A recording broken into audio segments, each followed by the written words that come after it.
Rakanlung, info terkini di Simpang Eitreun.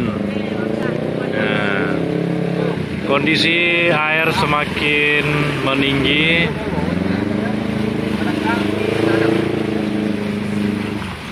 Pas di depan warung kambing Simpang Eitreun. Kondisi terkini airnya semakin meninggi. Perjalanan kami dari barat ke timur.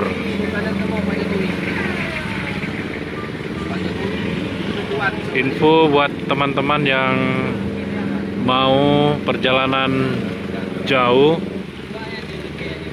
coba dikondisikan karena Teluk Sukun infonya pun sudah mulai banjir, sudah mulai meninggi.